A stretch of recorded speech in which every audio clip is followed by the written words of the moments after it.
الحمد لله الذي كفى وسلام على عباده الذين اصطفى أما بعد فقد قال الله تبارك وتعالى في القرآن المجيد والفرقان الحميد أعوذ بالله من الشيطان الرجيم بسم الله الرحمن الرحيم وإذ قلتم يا موسى لن نؤمن لك حتى نرى الله جهرة فأخذتكم الصاعقة وأنتم تنظرون ثم بعثناكم من بعد موتكم لعلكم تشكرون إلى آخر الآية.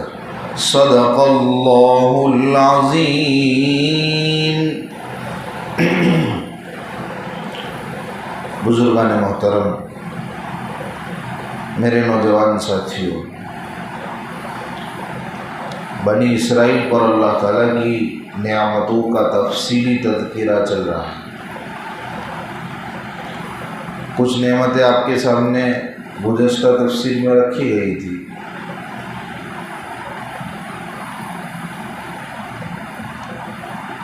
آخر میں ایک نعمت کا تذکرہ آیا تھا کہ تورات، جو کہ قرآن کریم کے بعد آسمانی کتاب میں بہت بڑی کتاب ہے.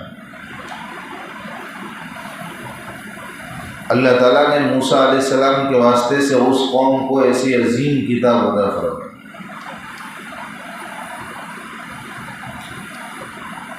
کوہ طور پر موسیٰ علیہ السلام 40 رات وہاں قیام فرمایا، اعتکاف کیا، عبادت کی اللہ کی، اور تورات لے کے جب بنی اسرائیل کے پاس پہنچے ہیں تو انہوں نے کیا ری ایکشن دیا، کیسا برتاؤ کیا. اس نعمت کو یاد دلایا جا رہا ہے. یاد کرو اس زمانے کو جب تم نے کہا اے موسیٰ، ہرگز ہم آپ پر ایمان نہیں لائیں گے، آپ کی کہی ہوئی بات کو نہیں مانیں گے یہاں تک کہ ہم اللہ کو دیکھ لیں. تفصیل اس طرح ہے کہ بھئی وہ لے کے آئے کتاب تورات، تو بنی اسرائیل نے کہا کہ ہمیں کیا معلوم کس کی کتاب لے کے آ گئے. تو موسیٰ علیہ السلام نے کہا چلو کوہ طور پر، یہ اللہ کا کلام ہے یا کسی اور کا کلام ہمیں کیا پتہ. تو ایک بڑی تعداد کوہ طور پر پہنچی، وہاں انہوں نے اللہ کا کلام سنا.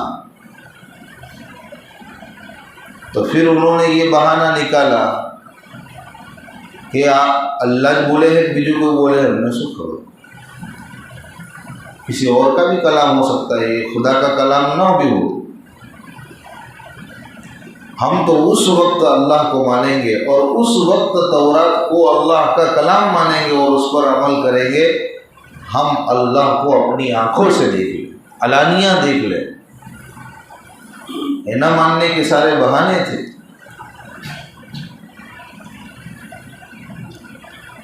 اللہ کو دنیا میں کوئی نہیں دیکھ سکتا، کسی کے بس میں یہ قوت نہیں ہے، کسی کی آنکھ میں وہ طاقت نہیں ہے کہ اللہ کو دنیا میں دیکھ سکے.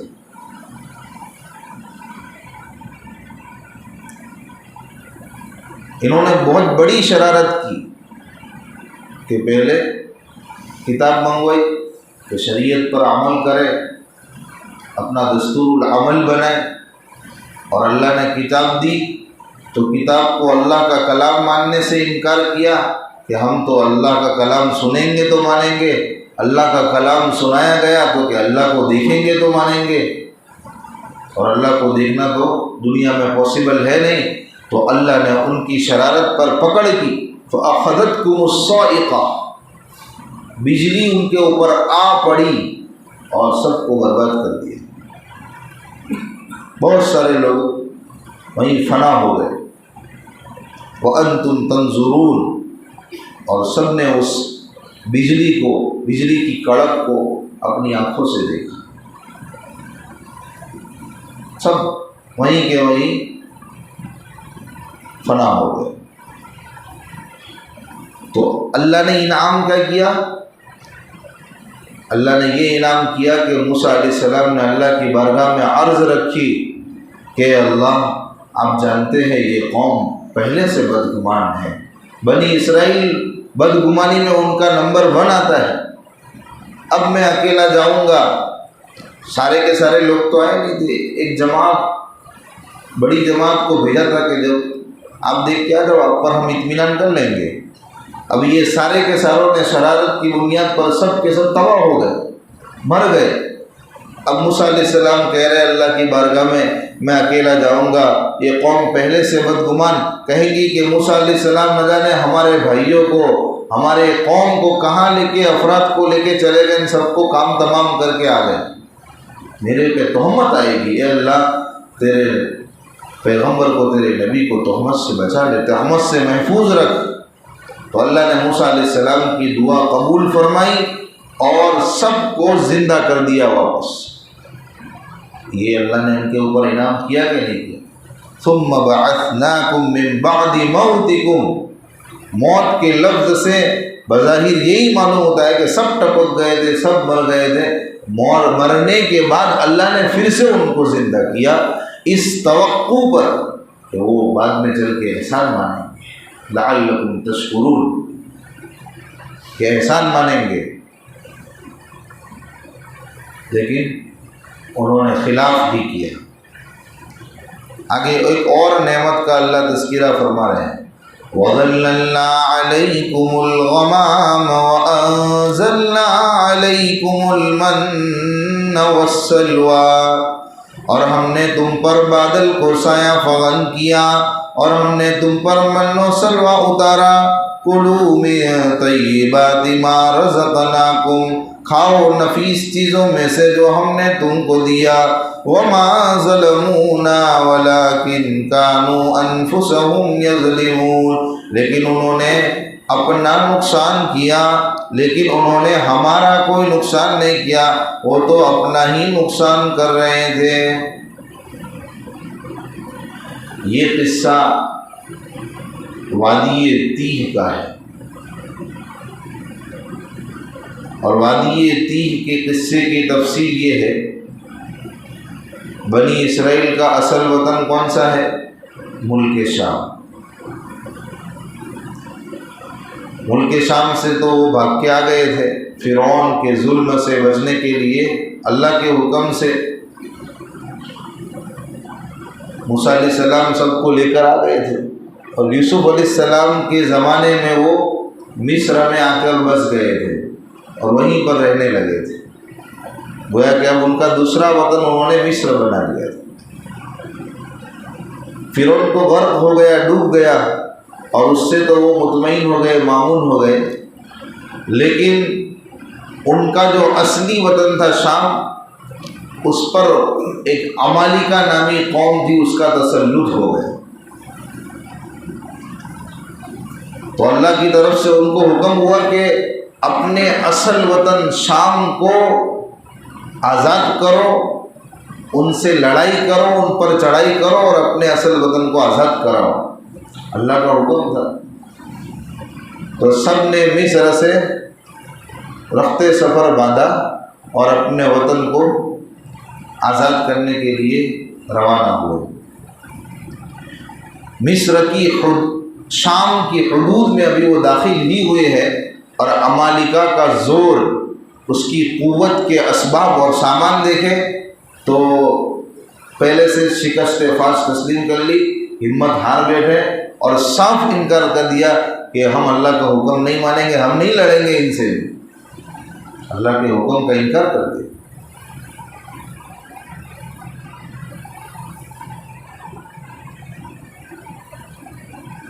تو تو اللہ کے اس حکم کا انکار کرنے کی وجہ سے اللہ نے ان کو یہ سزا دی کہ 40 سال تک وہ وادی تیہ میں، میدان تیہ میں سرگردہ پھرتے رہے، ان کو اپنا گھر پہنچنا بھی نصیب نہیں ہوا۔ شام اور مصر کے درمیان یہ ایک وادی ہے، ایک میدان ہے، میدان تیہ۔ تیہ کا معنی بھی ہوتا ہے سرگردگی، تو اس میں وہ حیران و پریشان پھرتے رہے 40 سال تک۔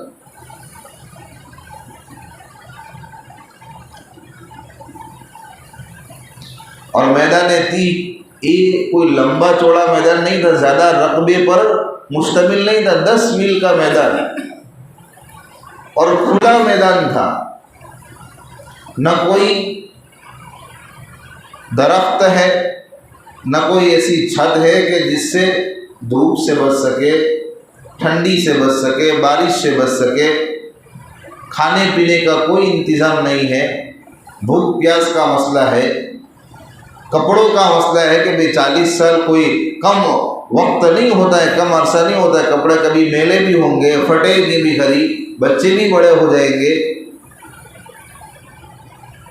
تو یہ سارے مسائل تھے۔ سب سے پہلے تو دھوپ کا مسئلہ تھا، اللہ نے ان کی ساری ضرورتیں، حضرت موسیٰ علیہ السلام نے دعا کی، اللہ نے ان کی دعا قبول فرمائی اور سب غیب سے انتظام فرمایا۔ ان کو دھوپ لگتی تھی، اے اللہ دھوپ لگتی ہے، تو اللہ نے بادل کو، سفید رقیق بادل کو ان کے اوپر سایہ فگن کر دیا، وہ ان کو سایہ دیتا تھا۔ اللہ کا انعام نہیں ہے ان کو۔ وَظَلَّلْنَا عَلَيْكُمُ الْغَمَامَ، بھوک کا تقاضا تھا، کھانے کے لیے کچھ نہیں تھا، تو اللہ تعالیٰ نے من و سلوہ اتارا، ان کے اوپر من و سلوہ اتارا، آسمان سے دسترخوان ان کے لیے اللہ نے بھیجا۔ جو درخت تھے، من یعنی ترنجبین، یہ ایک شیریں چیز ہوتی ہے، میٹھی چیز ہوتی ہے، اللہ نے درختوں پر اس کو پیدا کر دی اور ہول سیل کے طریقے پر پیدا کر دی، کبھی کھٹے معمول سے زائد۔ یہ تو اللہ کے خزانے سے وہ چیز آئی تھی، تو لمٹ لیس تھوڑی ہوتی، معمول سے زائد تھی۔ اور بٹیرے، یہ کوئی پرندہ ہوگا جس کا گوشت بہت عمدہ ہوتا ہے، ان کے آس پاس اللہ تعالیٰ نے بٹیرے کو بھیج دیا، اور بنی اسرائیل سے وحشت بھی نہیں کرتے تھے۔ دوسرے تو کوئی شکار کرنے جائے تو بھاگ جائے نا، اپنے شکار کرنے جانا ہو تو چھپ کے تاپ میں بیٹھیں گے، کبھی موقع لگائیں گے تو ہاتھ آئے گا، لیکن یہ شکار تو ان کے پاس خود چل کے آتے تھے، وہ ان کو پکڑتے تھے، آسانی کے ساتھ ذبح کرتے تھے اور بڑے موج سے گوشت کھاتے تھے۔ اللہ نے انعام ان پر کیا کہ نہیں کیا؟ یہ دونوں نفیس چیزیں، پاکیزہ چیزیں، یہ کھا کر وہ اپنا پیٹ بھر لیتے تھے، اور خزانہ غیب سے ان کو یہ چیزیں ملی تھی، تو اس کا تذکرہ کیا۔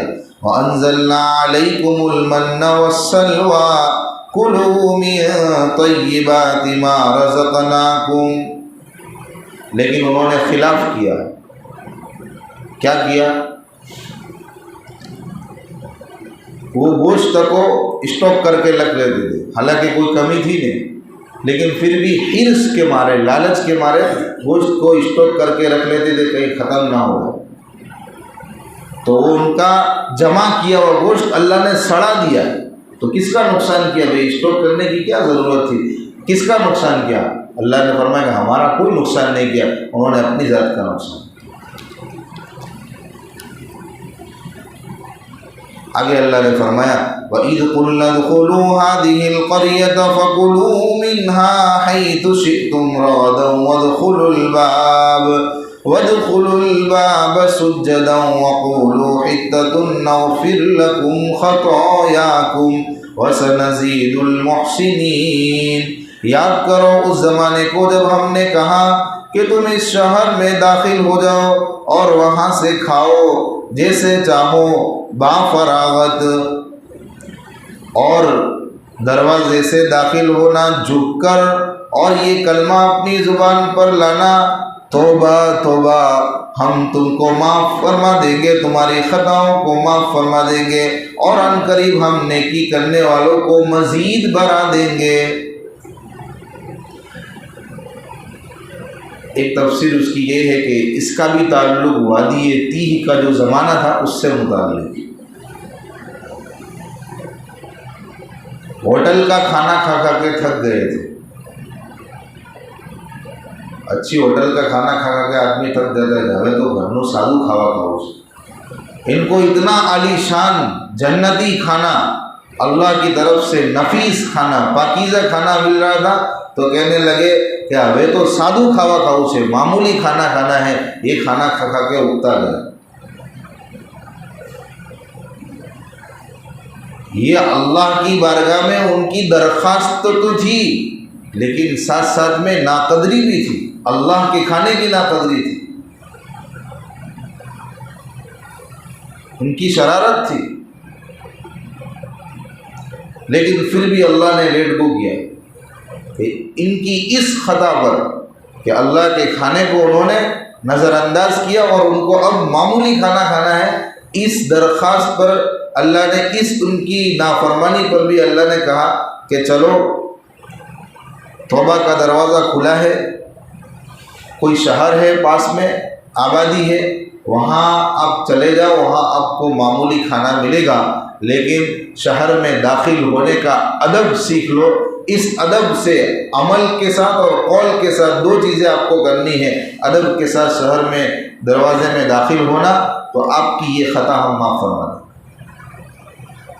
آپ نے اللہ کے کھانے کی ناقدری کی، یہ ہم آپ کو معاف فرما دیں گے، لیکن اب آگے شرط یہ ہے کہ آپ اس شہر کے اندر داخل ہو تو اس میں ادب کے ساتھ داخل ہو، جھک کر داخل ہونا دروازے سے، اور زبان پر یہ الفاظ ہونے چاہیے، حتتن حتتن، توبہ توبہ توبہ کے الفاظ ہونے چاہیے۔ اللہ فرمائے ہم معاف فرما دیں گے آپ کی خطا۔ وَسَنَزِيدُ الْمُحْسِنِينَ، یہ تو جو عام سب سے غلطی ہوئی ہے، اس کی توبہ تو ہم قبول کر لیں گے، آپ اس طرح سے کریں گے تو، اس کے علاوہ کوئی نیک عمل کرتا ہے تو ہم اس کو مزید بڑا انعام بھی دیں گے۔ ایک تفسیر یہ ہے۔ دوسری تفسیر، شہر میں داخل ہونے سے مراد یہ ہے کہ جس شہر پر چڑھائی کرنے کا ان کو حکم تھا، وادی تیہ کی جو مدت تھی وہ پوری ہو گئی، اس کے بعد پھر ان کو یہ حکم ہوا کہ جاؤ پھر سے چڑھائی کرو، تو انہوں نے چڑھائی کی اور وہ شہر فتح بھی کر لیا۔ اور حضرت یوشع علیہ السلام کا دور تھا اور پھر ان کے لیے آسانیاں ہوئی ہے، اس کا بھی یہ بھی تفسیر ہو سکتی، لیکن پہلی تفسیر کے مطابق کہ شہر جہاں ساری معمولی غذائیں تھی ان کو جیسی چاہیے تھی، تو وہ ان کو دستیاب ہونے کے لیے اللہ نے کہا کہ جاؤ، لیکن اپنی سابقہ خطا پر اس طریقے سے آپ معافی کر لو، شہر میں داخل ہو تو ادب سے داخل ہونا، زبان پر توبہ کے الفاظ ہو تو آپ کو وہاں ساری غذائیں ملے۔ لیکن ان احمقوں نے کیا کیا؟ فَبَدَّلَ الَّذِينَ ظَلَمُوا قَوْلًا غَيْرَ الَّذِي قِيلَ لَهُمْ، ان لوگوں نے بدل ڈالا، ظالموں نے بدل ڈالا اس کلمے کو جو ان سے کہا گیا تھا، ظالموں نے بدل ڈالا ایک اور کلمہ اس کے خلاف جو ان سے کہا گیا تھا۔ ان کو کہا گیا تھا کہ حتتن، توبہ، یہ کہنا، انہوں نے کہا ہنتتن یا حبتن فی شعیر، گیہوں یا پھر گیہوں کے درمیان جو، اللہ کے کلمے کے ساتھ انہوں نے مذاق کیا۔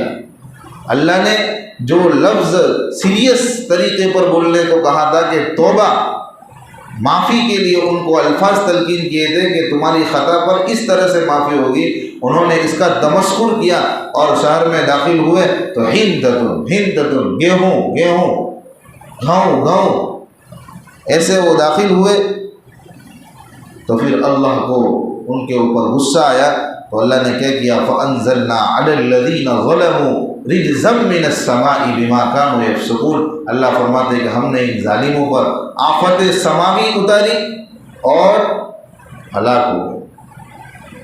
ایک مفسر لکھتے ہیں کہ 70,000 لوگ اس آفت میں، طاعون میں، آسمانی آفت آئی تھی، ہلاک ہو گئے۔ تو یہ بنی اسرائیل پر اللہ نے ان پر خوب نعمتیں کی، خوب نعمتیں۔ وادی یتی کے اندر جب وہ پھنسے تھے، کپڑے کی ضرورت تھی، کپڑے گندے ہو گئے، میلے ہو گئے، پھٹ رہے ہیں، تو اللہ نے بطور اعجاز کے، معجزے کے طور پر اللہ نے کیا کیا کہ ان کے کپڑوں کو ایسا کر دیا کہ کتنے بھی سال پہنے وہ میلے نہ ہو، اور کتنے بھی سال پہنے وہ پھٹے نہیں۔ ان کے چھوٹے چھوٹے بچے تھے، وہ بڑھنے لگے تو ان کے کپڑے بھی ان کی عمر کے ساتھ، ان کے قد کے ساتھ کپڑے کی سائز بھی بڑھنے لگے۔ پانی کی ضرورت ہو تو اللہ تعالیٰ موسیٰ علیہ السلام سے کہے لاٹھی مارو، تو وہاں سے پانی کے چشمے نکل آ گئے۔ دھوپ لگے تو اللہ بادل کو سایہ فگن کر دے، کھانے کی ضرورت ہوئی تو اللہ نے آسمان سے اتارا۔ اتنی نافرمانیوں کے باوجود بھی لیکن وہ احسان فراموش ہی رہے، تو اللہ نے ان کو یہ ساری نعمتوں کا تفصیلی طور پر تذکرہ ہوا۔ آگے اور بھی باتیں ہیں انشاءاللہ آئندہ۔ صدق اللہ۔